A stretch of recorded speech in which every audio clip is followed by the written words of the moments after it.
Welcome back to the Art of Football 365. This is episode 73. And as you can see, we are joined by another special guest, Markel Baker, another 815 guy.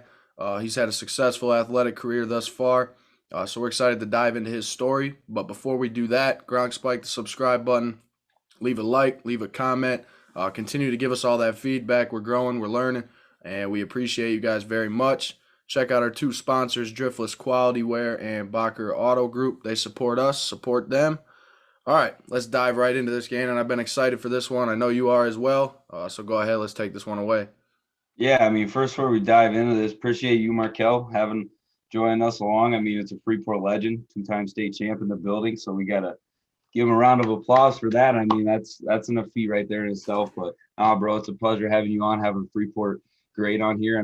You haven't even graduated yet, but we're giving you that title. But it's kind of describe who Markel Baker is to everybody that might not know who you are kind of on and off the mat. All right. So not everybody know me. If not everybody know me, I'm a hardworking, I'm going to say my work ethic is like no other. And I wouldn't say that I work harder than everybody else, but I put in as much as they do, plus more. And I want to get better. That's the difference between me and other people. I want to get better. And other people, they just there for the moment. And I just want to be great. Really. I like that. I think that's important, especially the term work ethic.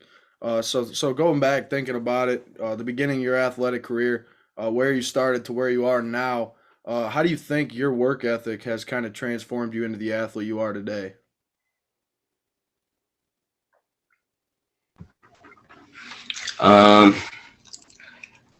It's I want to put it I don't know, just through all my years from freshman year till now, my freshman year, I really didn't have work ethic that I do now freshman year, because I was kind of slacking off a little bit, but I was still getting in my groove type stuff and all that. And sophomore year, that's when I really started picking things up, and I wanted to I really wanted what I wanted, and I got second that year, so that felt bad, and that really put a little hunger in my system to do better the next year. And then my junior year, that's what really pushed it. That's what peaked it off. I was just grinding harder than ever, going to everything I could and trying to learn new stuff, trying to get quicker on my feet, all types of stuff, just getting better as I go. And senior year, just the same thing as junior year, just really grinding it out. And it was a stressful and hard with a lot of injuries, but it is what it is. Got it done, and that's how that's the the most important thing. You state champ. That's the biggest thing. That kind of dives me into one of my next points. I just kind of always jot down a quick notes on my phone kind of before the interview. And one of the things that bullet pointed was just work ethic. And you already talked about that, just you putting the work in, day out, no matter kind of what it is, you're always going to get it in. And that's kind of the thing that I've noticed, just, following you on social media kind of from afar, just seeing you, the proud pretzel thing, kind of just seeing that, as soon as I saw right after you got back from state, within a couple of days, you were already posting stuff about open mats, come in and get your work. Some people taking that week off saying, hey, I'm resting, this time's over with, I won a state championship, but you're not. You're, pretty much saying that you're not finished, you want to keep working. Just, I know you kind of already hinted at it, but that work ethic, that's something that not everybody has. And let's make that known. That's rare in certain athletes to find that, regardless of the sport that you're playing at. But just kind of talk on that, what makes you special, because I know everybody's work ethic's different, or how they get their work in, and some other people are different, but talk about what it works for you. Okay, so I really live on the mat, and I'm gonna say, I don't know, you really, it's like a thinking thing. You gotta think that you can do it. Some people they just I don't know, they don't think it into existence. I feel like I can do anything. I feel like I'm top tier in the country. Like I feel like I'm number one in the country. Like you can do anything you put your mind to, and I really believe that.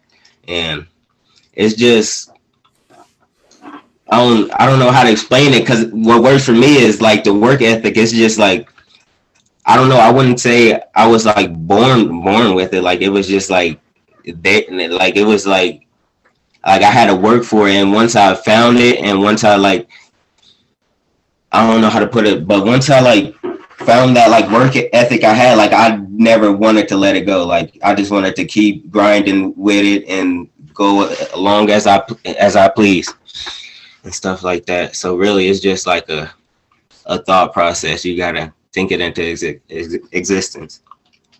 I like that a lot. You literally said right there what's going to lead me into my next point. You said I thought it into existence. It's a mindset that you've created on your own, and you've shown it. Like you've literally shown it through your stats, through who you are as a person, as a player. So I'm going to go ahead and list off some stats, because you said you thought it into existence. So we'll go ahead and we'll show the world what you did think into existence. Being a two-time state champ, two-time conference champ, three-time regional champ, two-time sectional champ, three-time NIC-10 MVP, and you're going to be attending George Mason University this fall on a full ride scholarship. So yeah, you thought it into existence, man. You worked your tail off to get to the point you are today. But my question for you is, as a wrestler, I'm always curious about this, because I've never wrestled. My school didn't have a wrestling team. So what is it like to be a wrestler, and how do you kind of hold up with your body with all the wear and tear? Is there certain things you do to kind of stay on schedule where you feel like you're healthy enough to continue wrestling? How do you manage it? Okay. I'm not really like the best at like get advice like this, because I don't do it the right way, but the way that works for me, like it's just, I don't know, but you got to maintain like mostly like a healthy diet to wrestle, because like there's like weight classes you have to go, and you have to be like, you can't just go the way you are now. You have to cut down, or else everybody else is going to be like bigger than you. So I usually just cut down to the weight below whatever I'm wrestling at. But I'm gonna say, what did you point out again? So pretty much just based on being a wrestler, how do you kind of hold up with your body? Like especially with how much wrestling you're doing, how do you stay healthy? Oh, okay. So really, I just like, I just stretch and stuff like that. Like every time I'm done with like a workout or something like that, and I like go for runs and stuff, because if you're just like a one and done type of person, then it's just gonna mess your body up, because you can't just wrestle and then just like let your body like go to waste in like 2 to 3 days. You have to like be on it like all the time, mentally prepare for it and all types of stuff. So really just like a lot of working out like constantly, and then just getting the right stuff in you, like water, like lots of water but not too much, and like the right foods like fruits and like sorts of chickens and stuff like that. So it's really just what type of stuff you put into your system type of thing, like the right nutritions and stuff that help you. Yeah, it's for sure a cause and effect. Definitely what you put in is going to affect how you perform on whatever surface that you're playing on or what sport. But, kind of give me a little description, a little rundown of, what Freeport High School and just being a pretzel kind of means to you, and the culture that's been established. Sometimes there's not a whole lot of shining spots, but with you being a two-time state champ, I mean, that's one of the stuff that people are going to talk about for a long time, and that are already being talked about. But talk about that culture, the relationship with Dedmond, just how much he means to Freeport, the school district, all that, to you, to the wrestling team. Talk about kind of that Freeport culture. Oh yeah, Freeport, I'm gonna say it's like a family. It's like a family thing down this way. It's like you own the team, you family with us, no matter if you're one of the not good guys and if you're one of the best guys. Like we're all like equal, and we all like push each other to get better. And like the Dedmond situation, like he's like a dad to everybody on the team, and I really look up to him because he really like that's really like it's really just a family thing. It's really just a family thing. Okay. I do understand that completely because when we talked to D last week and we talked a little bit about Coach Dedmond, what he does on the football side of things, and then what he does with the wrestling side of things, just the culture that Coach Dedmond has instilled for you guys as players, as athletes, I think it speaks volumes. So, kind of speak on the culture that has been instilled at Freeport High School, not necessarily just in football, wrestling. What have you kind of noticed within Freeport athletics over the course of your 4-year career? The shift in culture and more positivity. What have you kind of noticed with more athletes buying in, coaches buying in? What have you noticed so far? Okay, so in the last few years, like we like I don't know. I feel like we grew like all the sport and stuff. Like nowadays, like everybody wants to like be a part of something, so they'll like join and stuff like that. Because over like the past like couple of years, like people like I don't know, they just like stopped. Like they didn't want to like be involved and stuff like that, and they just wanted to be like supportive type deal. But now everybody wants to like support even more for you. Like if they see you doing good, like they'll want to support even more and maybe want to try out and do what they can to, you know, to please them. So that's No, that's a good point.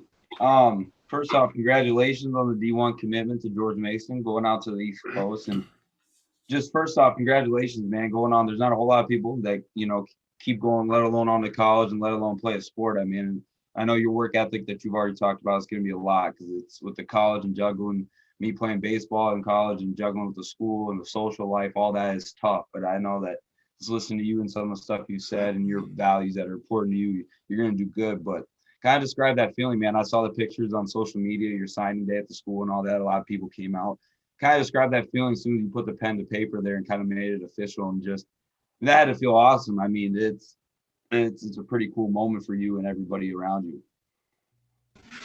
yeah, that like the stress went away as soon as I got done signing the paper. Like it's just like all my worries and stuff, like worrying about like money type deal, like and other stuff too. But kind of like I could have like waited a little bit after the season, but it is what it is. But like right after I got done signing that, it's just like stress over with, and like I don't have to worry about anything else. So it was just like I don't know, it felt real great, like one of the best feelings, I think. I'm sure it definitely did. I know Gannon and I both committing to schools, like just that feeling in general, to continue on at playing a college sport, being a college athlete. It speaks volumes for who you are as a person and as an athlete. But I also want to say congratulations to you as well.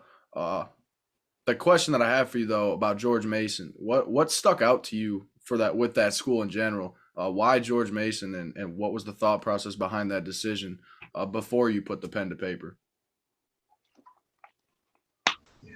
Okay, so a few months back, I went for a visit up there, and I really liked the area down there. And I always told myself when I was younger that I wanted to like be as far away as my childhood as possible. So that's what I live by. And like, I really like the coaches down there. Like the coaches are great. And I like my teammates down there.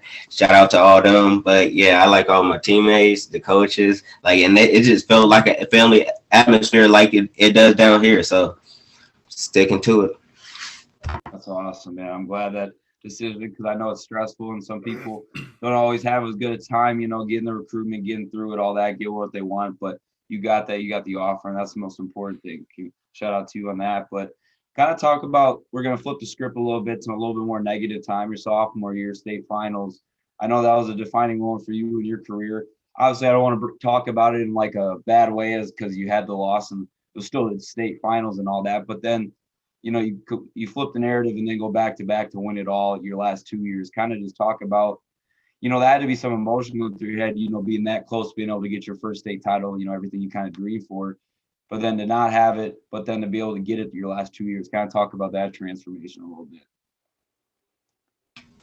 Okay, so I actually beat the kid that I wrestled in the finals at sectionals the following week, and like it was like a crazy match. Like I won off like a cheap dump to his back, won like 5-3, and I was real confident in going into the match the following weekend, but hours later, like I wasn't cutting weight right, and like hours later, like I felt a little like sluggish like before the match, and it was just like I don't know, like my body was just torn up throughout like the following process through the whole season and stuff like that.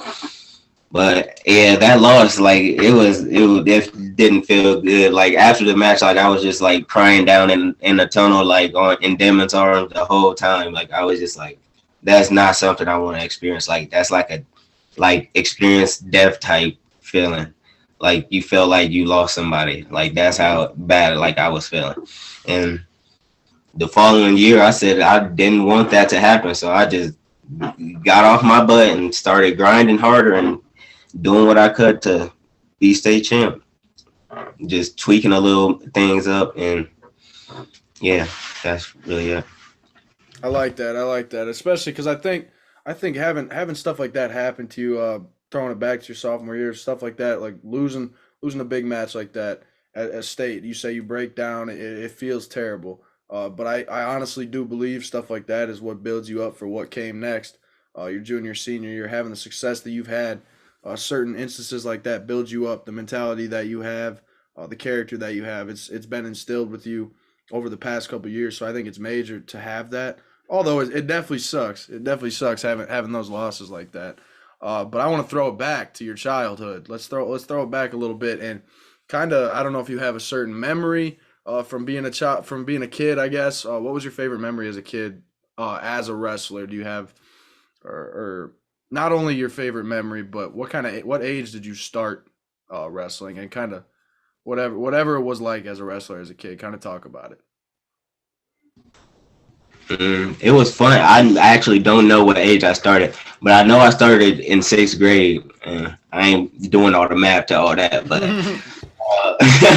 I started in 6th grade, and like I wasn't bad my first year. Like my first year, they told me to come out, and I came out, and I was like undefeated for like 15 matches before I ever lost, and it was like it was crazy because I was keeping close matches with all the good IK kids, like kids that's like really good now, and that was good in middle school too back then.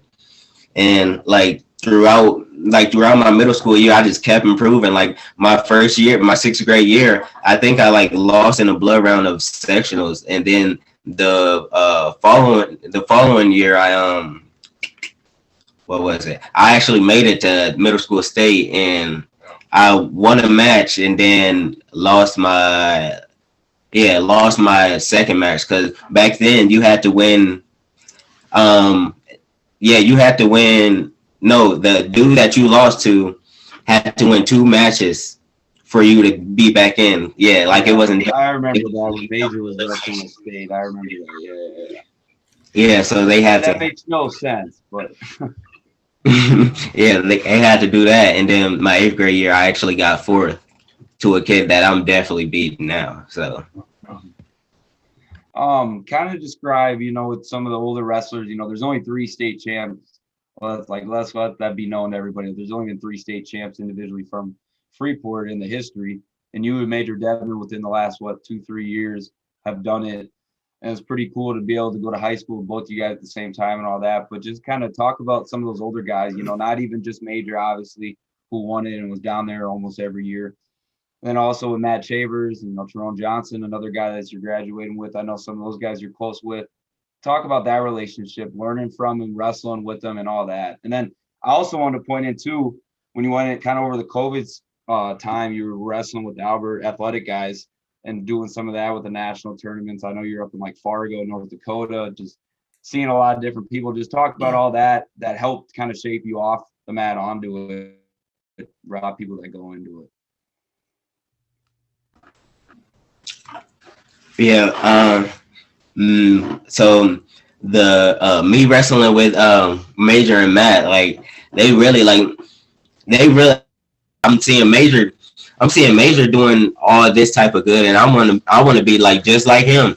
So I started like my freshman year, I'd like switch my style up to like his type deal, and then I was like, okay, this working out, but I need like my own style because it wasn't working out for me all the time. So like I needed something else to, you know. And then like me going to with hours, like training with hours, like that's like an elite club, like one the best guys in the room. Like we got a lot of state champs from that club, and like it's just great being down there with them, going to national tournaments and stuff like that, and doing all this good and stuff like that. And they really shaped me up right. That is awesome, man. Just to have experiences like that, people you can look up to, like guys like Major and Matt, having stories with them, having them help you grow as a wrestler, as an athlete, as a person. It's always major for people to remember. Anyone that tunes in, remember that you got influences, you got people that are there for you. You got people that you can look up to, people that can guide you through certain things. And Major and Matt were those type of people for Markel. But now I want to ask you, what is your advice to the athletes that come next after you? When you walk out the doors of Freeport High School, you head to George Mason. What do you want to tell these athletes at Freeport High School? What's the number one thing on your mind that you want to let them know? I'm gonna say really have that work ethic. Like it's like a mindset thing. You really have that work ethic. Don't quit, and just want to be. You gotta want to be great. You can't have everything. You gotta want to take it. Really, that's what I'm gonna really say. Kind of just talk about what's something with Markel that not a lot of us know. Maybe I know you say you spend a lot of time on the mats and grinding and all that. We get that, but there's got to be something you do to eat up the free time. Give us a little rundown on that. Basically, just like I like watch film on other wrestlers. Like it can be any wrestler. I just watch and see like what I can do, and like the moves that they do, I just like put them in my arsenal and like switch them up a little bit to what works for me and stuff like that. And like if I'm not constantly on the mat doing all this other stuff, like working out and stuff, like I'm just like really just watching film and trying to get better, like learn new moves and stuff like that.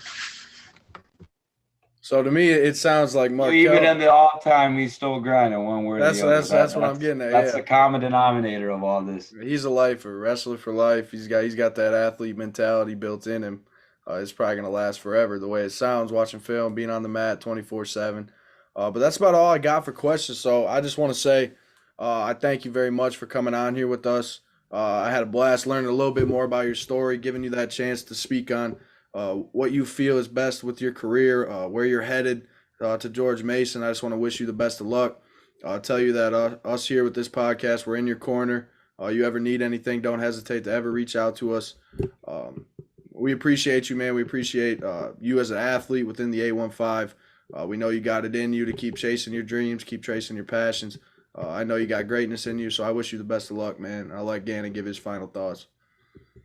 Yeah, man. Appreciate you hopping on this, bro. It's always awesome. You know, we get these Freeport guys are celebrating you. I mean, you're 2-time state champ back-to-back. I know we probably said that 10, 20 times this episode, but we're not going to let that go by the wayside because that's something that's doesn't happen a whole lot, let alone get one, but two. But, you know, it's always awesome having this come on. You know, you're a Freeport guy. You're going to be alum here in a couple months. So congratulations on all that. Shout out on the commitment. Best of luck with this. I know a lot of stuff has happened, but, man, it's just the beginning for you. You're young. You got a lot of years ahead of you. I want you to enjoy the college life. You know, don't have too much fun. You know, keep the wrestling and all that in line. But appreciate you, man. It was awesome having you on. Appreciate you a lot for all this, and best of luck of success going forward. Yep, y'all. Thanks for having me. Like, it's always great talking with new people and getting to know y'all more and stuff like that. And yeah, just thanks for having me. And yeah, that's really it. Just thanks for having me. we appreciate you, man. If there's one thing you could take away from this episode, understanding Markel, understanding the atmosphere around Freeport, Illinois, it's work ethic. It's that We mentality. got dudes there. We got a lot of dudes there. We do. So take that mentality into account. You can do anything you want to do in this life. Keep chasing your dreams. Keep fighting. Keep working. At the end of the day, you'll be successful, just like Markel being a 2-time state champ. We'll let it be known one more time, just for all the people listening. So yeah, appreciate you, man. I hope you guys enjoyed this episode. Tune back in for episode 74 coming next week.